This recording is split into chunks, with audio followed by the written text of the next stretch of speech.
আমার পয়গম্বর বিশ্বনবী মানবতার বন্ধু, মেহনতে মানুষের বন্ধু, রাহমাতুল্লিল আলামিন যখন আমি আয়েশা রাদিয়াল্লাহু তাআলা আনহার ঘরের মধ্যে আসার প্রোগ্রাম যেদিন, আমার পয়গম্বর যখন রাতের বেলায় আমি আয়েশার ঘরে আসতেন, আমার পয়গম্বরের চেহারার আলো দিয়া আমি আয়েশার ঘরটা পূর্ণিমার চাঁদের চাইতে আলোক উজ্জ্বল হয়ে যেত।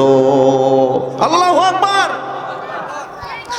এজন্য মুসলমান ভাইয়েরা আমার, আম্মা জান আয়েশা বলেন, দুনিয়ার সূর্যের চাইতে আমার পয়গম্বরের সূর্য চেহারার আলো অনেক বেশি।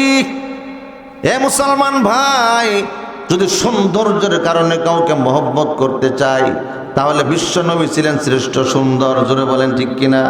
নবীকে মহব্বত করো, নবীকে মহব্বত করো, নবীকে ভালোবাসো। কেন নবীকে মহব্বত করবা না? আখলাক, আমার পয়গম্বরের চরিত্র সুন্দর। কেমন সুন্দর ছিল! আমার আল্লাহ সুবহানাহু ওয়া তাআলা পয়গম্বরের চারিত্রিক সনদ দিয়েছে। কোরআনের মধ্যে আল্লাহ তাআলা বলেছেন সূরাতুল কলমের মধ্যে, ওয়া ইন্নাকা লাআলা খুলুকিন আযীম।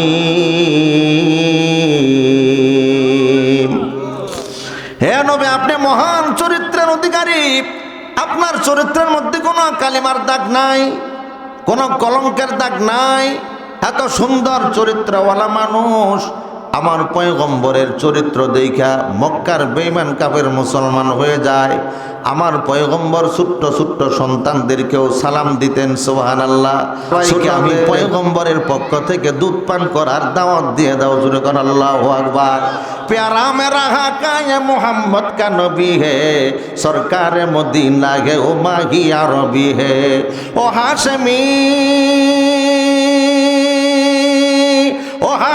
मक्की मदनी उल अरबी है, ओह मेरा नबी मेरा नबी मेरा नबी है, ओ मेरा नबी है। मुहम्मदेर नाम जपेছিলে बुलबुले তোর গানে, তাই কি রে তোর কণ্ঠের গান এমন মধুর লাগে, এমন মধুর লাগে। আল্লাহু আকবার। আমার পয়গম্বর কেমন নেতা, কেমন নেতা! এ মুসলমান ভাই, এগুলো বলতে গেলে লম্বা সময়ের প্রয়োজন।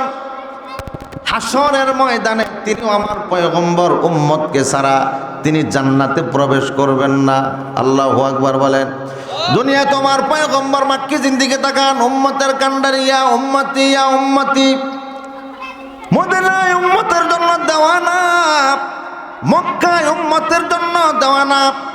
আমার পয়গম্বরের ইন্তিকালের সময় মালাকুল মউত যখন পয়গম্বরের দরজার মধ্যে হাজির হয়ে গেছে, মুসলমান ভাইরা আমার, আল্লাহর পয়গম্বরের ভিতরে দরজার মধ্যে ঢুকতে মালাকুল মউত অনুমতি তলব করে। ইয়া রাসূলুল্লাহ, আমি আজরাইল, যদি অনুমতি দেন আমি ঘরের মধ্যে প্রবেশ করব, অনুমতি না দিলে আমি এখান থেকে ফিরে যাব। আল্লাহু আকবার। আজরাইলের বক্তব্য হলো, পৃথিবীর মধ্যে যতবার আমি বনি আদমের রুহু কবজ করেছি, কারো রুহু কবজ করতে অনুমতি নেওয়ার কোনো প্রয়োজন হয় নাই। বিশ্বনবী রাহমাতুল্লিল আলামিনের রুহু কবজ করতে আইসা অনুমতি নেওয়া লাগছে। সুবহানাল্লাহ। আমার পয়গম্বর বললেন, আজরাইল ঢুকা, ঘরের মধ্যে ঢুকা। আজরাইল ঘরের মধ্যে ঢুকা আমার পয়গম্বরকে সালাম দিয়েছে, আসসালাতু আসসালামু আলাইকা ইয়া রাসূলুল্লাহ, আসসালাতু আসসালামু আলাইকা ইয়া হাবিবাল্লাহ। ও আল্লাহর পয়গম্বর, আল্লাহ পাক আমাকে দুইটা অফার দিয়েছে আপনাকে। এক নম্বর হলো, আপনি যদি পৃথিবীর জমিনে থাকতে চান আপনি থাকতে পারবেন, যতদিন ইচ্ছা ততদিন থাকতে পারবেন। আর যদি বলেন না আমি রফিকে আলা, আমি আমার আল্লাহর সঙ্গে মিলিত হব, তাহলে আল্লাহ পাক আমাকে আপনাকে নেওয়ার জন্য পাঠাইছেন, আপনি প্রস্তুতি নেন। জোরে কোন আল্লাহু আকবার। এই কথা যখন আজরাইল বললেন, আল্লাহর পয়গম্বর বললেন, ও ভাই আজরাইল, আমার ভাই জিবরিল আসুক, আমি তার সঙ্গে মশওয়ারা করি। জিবরিল আমিন হাজির। আল্লাহর পয়গম্বর বললেন, আজরাইল, জিবরাইল, এই যে আজরাইল হাজির, এই প্রস্তাব দিয়েছে, আমি কি করব বলো, আমি কি করব? তবে যাব না পৃথিবীর জমিনে থাকবো?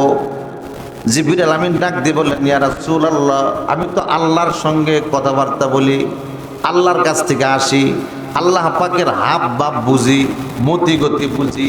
আমি আসার সময় দেখে আসছি, আল্লাহ পাক আপনার সাক্ষাতের অপেক্ষায় অধিক আগ্রহ নিয়ে বসে আছে। জোরে কোন আল্লাহু আকবার। আমার পয়গম্বর বলেন, আজরাইল আমি চলে যাব, দুনিয়ার জমিনে থাকবো না। তবে একটা কথা, আমি যে চলে যাব আমার এতিম উম্মতদেরকে আমি কোথায় রেখে যাব? আমার উম্মতেরকে পাহারাদারি করবে, আমার উম্মতদেরকে কে দেখে দেখে রাখবে? যাও, আল্লাহ পাক এই ব্যাপারে কি বলেন, আল্লাহ পাকের মন্তব্য কি? জিবরিল আমিন আল্লাহর কাছে গেলেন, রব্বুল আলামিন আপনার বন্ধু চলে আসবে, তবে আপনার বন্ধু একটা কথা বলেছেন, সে যে চলে আসবে তার উম্মতদেরকে কোথায় রেখে আসবে? কে তার উম্মতের পাহারাদারি করবে? আল্লাহ পাক রব্বুল আলামিন জিবরিলকে বললেন, ও জিবরাইল তুমি যাও যাও যাও, আমার মাহবুব, আমার মাসুক, আমার বন্ধু মুহাম্মদকে জানা দাও, সে যেন আমি আল্লাহর কাছে চলে আসে। আমি আল্লাহ পাক আমার বন্ধুর কাছে ওয়াদা দিলাম, আমি আল্লাহ আমার বন্ধুর উম্মতের পাহারাদারি করব। জোরে কোন আল্লাহু আকবার, আল্লাহু আকবার। এ মুসলমান ভাই, মৃত্যুর সময় আমার পয়গম্বর উম্মতকে ভুলে নাই, কবরে আমার পয়গম্বর উম্মতকে ভুলবেন না। মুসলমান ভাইরা আমার, কবরের মধ্যে আমার পয়গম্বর আল্লাহুম্মা ইয়া উম্মতি বলে কান্না করেছেন, একাধিক riwayat আছে। শুধু তাই নয়, হাসরের কঠিন মুসিবতের দিন, কিয়ামতের ময়দানে যখন আমার পয়গম্বরকে হাসরের ময়দানে ওঠানো হবে, হাসরের মাঠ কায়েম হবে, ইন্নাস সাআতা আতিয়াতুন আকাদু উখফিহা লিতুজজা কুল্লু নাফসিম বিমা তাসা। আল্লাহু আকবার। নিশ্চয় কিয়ামত আনেওয়ালা, কিয়ামত আসবে, এতে কোনো সন্দেহ নাই। কাদা ইয়াকাদু মানে গোপন করা। কোন দিন কিয়ামত হবে এটা দুনিয়ার কেউ জানে না। এর ইলম কার কাছে? একমাত্র আল্লাহ পাকের কাছে। কিয়ামতের মাঠ যখন কায়েম হবে, হাসরের ময়দান কায়েম হবে, বনি আদমের নেকি আর প্রতি ওজন দেওয়া হবে। প্রত্যেকটা বনি আদমের, দুনিয়ার মধ্যে যদি কোনো ব্যক্তি নেকের কাজ করেন, আল্লাহ পাক দিবালগ্নের মধ্যে তার আমল নামা ঝুলাইয়া দিবে। আমল নামা ডায়েরি, 70 বছরের ডায়েরি, 80 বছরের ডায়েরি, 90 বছরের ডায়েরি, আমলের ডায়েরি তোমার গলার মধ্যে আল্লাহ পাক ঝুলাইয়া দিবেন। এটা আমার বক্তব্য না, আল্লাহ পাকের বক্তব্য। وَكُلَّ أَلْزَمْنَاهُ عَلَى طَائِرِهِ فِي عُنُقِهِ وَنُخْرِجُ لَهُ يَوْمَ الْقِيَامَةِ كِتَابًا يَلْقَاهُ مَنشُورًا اقْرَأْ كِتَابَكَ وَكَفَى بِنَفْسِكَ الْيَوْمَ عَلَيْكَ حَسِيبًا। الله أكبر। وَكُلَّ أَلْزَمْنَاهُ عَلَى طَائِرِهِ فِي عُنُقِهِ وَنُخْرِجُ لَهُ يَوْمَ الْقِيَامَةِ كِتَابًا يَلْقَاهُ مَنشُورًا। গৃহালগ্নের মধ্যে আমলনামা ঝুলাইয়া দেবে 70 বছরের ডায়েরি, 90 বছরের ডায়েরি। 70 বছর কি গুনার কাজ করেছিলাম সব এখানে জমা, কি নেকের কাজ করেছিলাম সব এখানে জমা। 70-80 বছরের আমলনামা গৃহালগ্নের মধ্যে আল্লাহ পাক ঝুলাইয়া দিবে। রাতের আধারে গুনাহ করেছিল এটাও লেখা আছে। ডিসেম্বর মাসে অন্যায় করেছিল এটাও লেখা। এই যে 31st নাইটে, বছরের প্রথম রাত, এই রাত্রে যে গুনাহ হবে এটাও লেখা হবে। যারা বলেন ঠিক কি ঠিক না? মুসলমান ভাইয়েরা আমার, 70 বছরের ডায়েরি যখন আল্লাহ পাক তার গৃহালগ্নের মধ্যে ঝুলাইয়া দিবে, এবার আল্লাহ তাআলা বলবেন, ইকরা কিতাবাকা, পড়ো তোমার আমলনামা, পড়ো তোমার আমলনামা, তোমার আমলনামা পড়ো। ইকরা কিতাবাকা, তোমার আমলনামা, তোমার ডায়েরি তুমি পড়ো। পৃথিবীতে যা অন্যায় করেছিল, অপরাধ করেছিল, গুনার কাজ করেছিল, কবিরা সগীরা, জিনা, ব্যভিচার, জুলুম, লুণ্ঠন, সব সেখানে লেখা আছে। এবার আল্লাহ বলবেন, ইকরা কিতাবাকা, তোমার আমলের ডায়েরি খুলে দিলাম, তুমি এগুলো পড়ো। ওয়াকাফা বিনাফসিকা আল-ইয়াওমা আলাইকা হাসিবা, তোমার আমলনামা পড়ার জন্য তুমি নিজেই যথেষ্ট। এবার আল্লাহর বান্দা আমলনামা পড়বেন। আহারে আমলনামা, রাতের আধারে গুনার কাজ করেছিলাম, দুনিয়ার কোনো মানুষ দেখে নাই। রাত্র 3টার বাজে অন্যায় করেছিলাম, দুনিয়ার মানুষ জানে না, বিবি জানে না, সন্তান জানে না। এখানে লেখা আছে সব লেখা আমলনামা দেখে আল্লাহর বান্দা আশ্চর্য হয়ে যাবে। সে নিজে বলবে মালিহাদাল কিতাব, কি আশ্চর্য ধরনের আমলনামা। লা ইউগাদিরু সগীরাতান ওয়ালা কাবীরাতান ইল্লা আহসাহা ওয়া ওয়াজাদু মা আমিলু হাযিরা ওয়ালা ইয়াযলিমু রাব্বুকা আহাদা। সে আমলনামা দেখে কিংকর্তব্য বিমূঢ় হয়ে যাবে। মা লিহাদাল কিতাব লা ইউগাদিরু সগীরাতান ওয়ালা কাবীরাতান ইল্লা আহসাহা। হায় কি আশ্চর্য ধরনের আমলনামা, ছোট গুনাহ নাই, বড় গুনাহ নাই, সব এখানে লেখা আছে। এ মুসলমান ভাইয়েরা, ওই আমলনামা দেখে বান্দা আশ্চর্য হয়ে যাবে। সেদিন আপনি আমলনামা দেখতে থাকবেন। এজন্য মুসলমান ভাইরা, দুনিয়া থেকে নেক আমল করে যাওয়ার দরকার আছে না নাই? জোরে বলেন। কিয়ামতের কঠিন ময়দান, হাসরের মাঠ কায়েম হবে। ওই হাসরের ময়দান আল্লাহ পাক মাওয়াজিনুল কিসতাল ইয়াউমিল কিয়ামা, মিজানের পাল্লা মানদণ্ড আল্লাহ পাক কায়েম করবেন। নেকি আর বদি ওজন দেওয়া হবে। যাররা পরিমাণ নেকির কাজ করলেও ওইটা ওজন দেওয়া হবে, যাররা পান অন্যায় করলে ওইটাও অন্যায় ওজন দেওয়া হবে। ফামান ইয়ামাল মিসকালা যাররাতিন খায়রান ইয়ারা ওয়া মান ইয়ামাল মিসকালা যাররাতিন শাররান ইয়ারা। যাররা পরিমাণ নেকির কাজ করলে এটাও হাসরের ময়দানে পাল্লার মধ্যে ওজন দেওয়া হবে। আবার যাররা পরিমাণ নেকির কাজ করলেও এটা ওজন দেওয়া হবে, গুনার কাজ করলেও এটা ওজন দেওয়া হবে। হাসরের ময়দানে নেকি বদি ওজন দেওয়া হবে, বান্দার নেকি আর বদি ওজন দেওয়া হবে। নেকির পাল্লা যদি হালকা হয়ে যায় তাহলে সে জাহান্নামে, আর যদি নেকির পাল্লা ভারী হয়ে যায় জান্নাতি। ইয়া লাইতাহা কানাতিল কাদিয়া। যার নেকির পাল্লা হালকা হয়ে যাবে সে বলবে ইয়া লাইতাহা কানাতিল কাদিয়া মা আগনা আন্নি মালিয়া হালাকা আন্নি সুলতানিয়া। মা আগনা আন্নি মালি, আমার মাল কোনো উপকারে আসলো না, কাজে লাগলো না। হালাকা আন্নি সুলতানিয়া, আমার বাদশাহীও খতম হয়ে গেল। দুনিয়াতে নেতা ছিলাম, এমপি ছিলাম, মন্ত্রী ছিলাম, চেয়ারম্যান ছিলাম, হাসরের ময়দানে কাজে লাগবে না। জোরে বলেন ঠিক কিনা?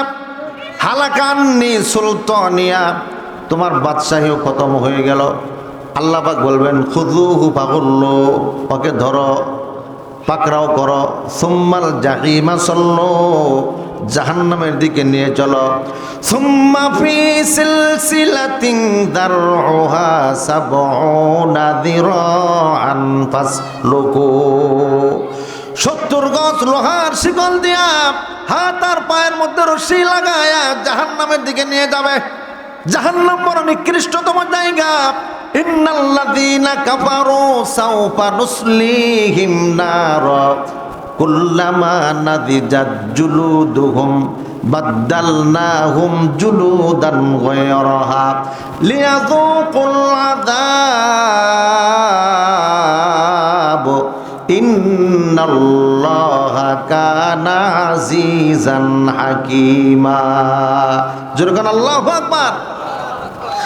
আল্লাহ পাকের হাসান বিন সাবিত রাদিয়াল্লাহু তাআলা আনহু কত সুন্দর চমৎকার কবিতা করে বলেছেন, ও আহসানু মিন কালাম তারাকাত আইনি ও আজমালু মিন কালাম তালিদিন নিসাও। আমার পয়গম্বরের চেহারা এত সুন্দর, এত সুন্দর চেহারার মানুষ কোনোদিন আমি আমার দুই নয়নে দেখি নাই। এত সুন্দর চেহারার মানুষ দুনিয়ার কোনো মানুষ আর মহিলা আর কোনোদিন ভূমিষ্ঠ করবে না। দুনিয়ার কোনো জনপদ এত সুন্দর চেহারার মানুষ দেখবে না। জোরে কোন আল্লাহু আকবার। আমার পয়গম্বরের চেহারা সৌন্দর্যের বয়ান করেছেন আম্মাজান, আমাদের আম্মাজান আয়েশা সিদ্দিকা রাদিয়াল্লাহু তাআলা আনহা। তিনি বলেন, হে দুনিয়ার মানুষেরা শোনো, আমার পয়গম্বরের চেহারা সম্পর্কে তোমরা কি জানো? লানা শামসুন ওয়ালিল আফাকি শামসুন ওয়া শামসি আফজালু শামসুস সামাই ফা ইন্নাশ শামসা তাতলু বাদাল ফাজরি ওয়া শামসি তাতলু বাদাল ইশাই। আম্মাজান আয়েশা সিদ্দিকা রাদিয়াল্লাহু তাআলা আনহা বললেন, হে বিশ্বের মানুষেরা শোনো, এ পৃথিবীর একটা সূর্য আছে, আমি আয়েশারও একটা সূর্য আছে। পৃথিবীর সূর্য উদিত হয় ফজরের নামাজের পরে পূর্ব দিগন্ত থেকে। আর আমি আয়েশার কাছে যে সূর্য আছে রে, আমি আয়েশার সূর্যটা উদিত হয় এশার নামাজের পরে। আল্লাহু আকবার। আমার পয়গম্বর বিশ্বনবী, মানবতার বন্ধু, মেহনতে মানুষের বন্ধু, রাহমাতুল্লিল আলামিন, যখন আমি আয়েশা রাদিয়াল্লাহু তাআলা আনহার ঘরের মধ্যে আসার প্রোগ্রাম, যেদিন আমার পয়গম্বর যখন রাতের বেলায় আমি আয়েশার ঘরে আসতেন, আমার পয়গম্বরের চেহারার আলো দিয়া আমি আয়েশার ঘরটা পূর্ণিমার চাঁদের চাইতে আলোক উজ্জ্বল হয়ে যেত। আল্লাহু আকবার। এজন্য মুসলমান ভাইয়েরা আমার, আম্মা জান আয়েশা বলেন, দুনিয়ার সূর্যের চাইতে আমার পয়গম্বরের সূর্য চেহারার আলো অনেক বেশি। এ মুসলমান ভাই, যদি সৌন্দর্যের কারণে কাউকে মহব্বত করতে চাই, তাহলে বিশ্ব নবী ছিলেন শ্রেষ্ঠ সুন্দর। জোরে বলেন ঠিক কিনা? নবীকে মহব্বত করো, নবীকে মহব্বত করো, নবীকে ভালোবাসো। কেন নবীকে মহব্বত করবো না? আখলাক, আমার পয়গম্বরের চরিত্র সুন্দর। কেমন সুন্দর ছিল! আমার আল্লাহ সুবহানাহু ওয়া তাআলা পয়গম্বরের চারিত্রিক সনদ দিয়েছে। কোরআনের মধ্যে আল্লাহ তাআলা বলেছেন সূরাতুল কলমের মধ্যে, ওয়া ইন্নাকা লাআলা খুলুকিন আযীম।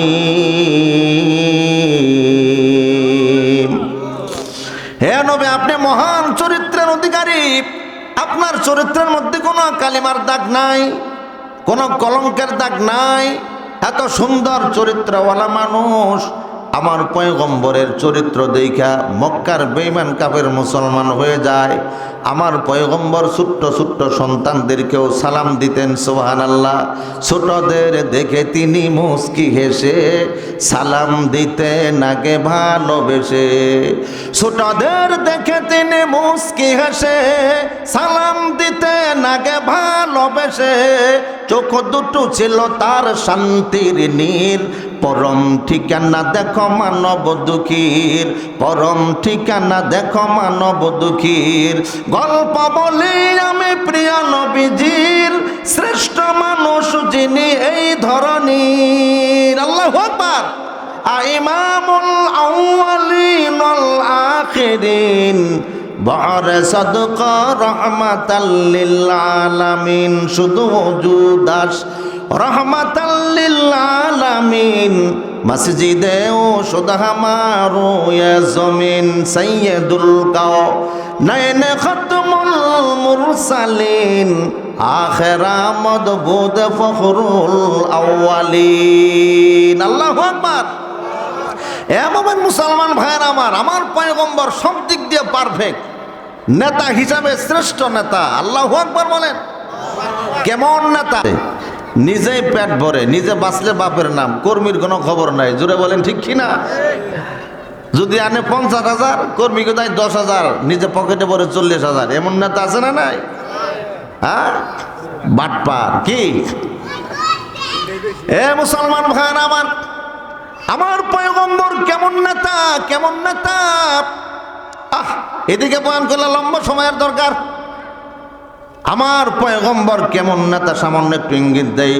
মুসলমান ভাইয়ের আমার, হযরত আবু হুরায়রা রাদিয়াল্লাহু তাআলা আনহু ক্ষুধার যন্ত্রণায় ছটফট করতেন।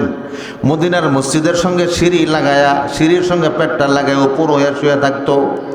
ক্ষুধার যন্ত্রণায় আবু হুরায়রা রাদিয়াল্লাহু তাআলা আনহু ছটফট করতেন। মাঝে মাঝে নামাজে দাঁড়াইলে পরে মাথার চক্কর দিয়ে জমিনে পড়ে যেত। সেজদায় গেলে আবু হুরায়রা উঠতে পারতেন না, দাঁড়াইতে পারতেন না। কারণ কি? মিনাল জু, পেটের ক্ষুধা। একদিনের ঘটনা, আবু হুরায়রা, বুখারী শরীফের ঘটনা। হযরত আবু হুরায়রা রাদিয়াল্লাহু তাআলা আনহু ক্ষুধার যন্ত্রণায় কাতরাচ্ছেন।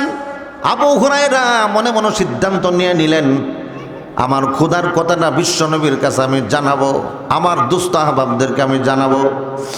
হযরত আবু হুরায়রা রাদিয়াল্লাহু তাআলা আনহু নামাজ পড়েছেন মদিনার মসজিদে। নামাজ শেষ করে হযরত আবু হুরায়রা মসজিদে নববীর বারান্দায় দরজার মধ্যে দাঁড়ায় আছে। সাহাবায়ে কেরাম যায়, আবু হুরায়রা সালাম দেয়। আবু বকর সিদ্দিক রাদিয়াল্লাহু তাআলা আনহু বের হয়। আবু হুরায়রা সালাম দেয়, আসসালামু আলাইকুম ইয়া আবা বকরিন। আবু বকর সিদ্দিক সালামের জবাব দিয়ে চলে যায়। হযরত ওমর রাদিয়াল্লাহু তাআলা আনহু চলে আসছে। হযরত আবু হুরায়রা ওমরকে সালাম দেয়, আসসালামু আলাইকুম ইয়া ওমর। ওমর সালামের জবাব দিয়ে চলিয়া যায়। এইভাবে একে একে সাহাবায়ে কেরাম সকলে মসজিদ থেকে বের হয়ে যায়। কেউ আবু হুরায়রার খোদার কথা আর জিজ্ঞাসা করে না। এ মুসলমান ভাই, সবার শেষে মসজিদ থেকে বের হয় আমার আপনার পয়গম্বর বিশ্বনবী, উম্মতের দরদি, উম্মতের কান্ডারি, রাহমাতুল লিল আলামিন মুহাম্মদুর রাসূলুল্লাহ সাল্লাল্লাহু আলাইহি ওয়াসাল্লাম।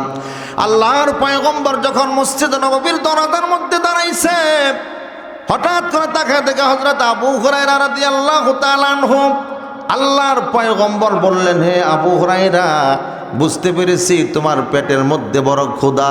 জোরে কোন আল্লাহু আকবার। নেতাই কর্মীর খবর জানে। আবু হুরায়রা রে, তোমার পেটের মধ্যে বড় ক্ষুধা, চলো দেখি আমার ঘরে কোনো খাবার আছে কিনা। আমার পয়গম্বর আগে আগে যায়। হযরত আবু হুরায়রা পয়গম্বরের পিছনে পিছনে যায়। যাইতে যাইতে যাইতে যাইতে আমাদের আম্মা জান উম্মে সালমা রাদিয়াল্লাহু তাআলা আনহার ঘরের দরজার মধ্যে গিয়া দাঁড়াইছে। আল্লাহর পয়গম্বর সালাম দিছে, এ উম্মে সালমা, ঘরের মধ্যে কোনো খাবার আছে কিনা বলো। উম্মে সালমা রাদিয়াল্লাহু তাআলা আনহা ডাক দিয়ে বললেন, ইয়া রাসূলুল্লাহ, ইয়া হাবিবাল্লাহ, ওয়াল্লাহি, আল্লাহর কসম, আমি উম্মে সালমার ঘরে কোনো খাবার নাই, শুধু এক পেয়ালা দুধ হাদিয়ে আসছে। আল্লাহর পয়গম্বর বললেন, উম্মে সালমা, ওই এক পেয়ালা দুধ নিয়ে আস।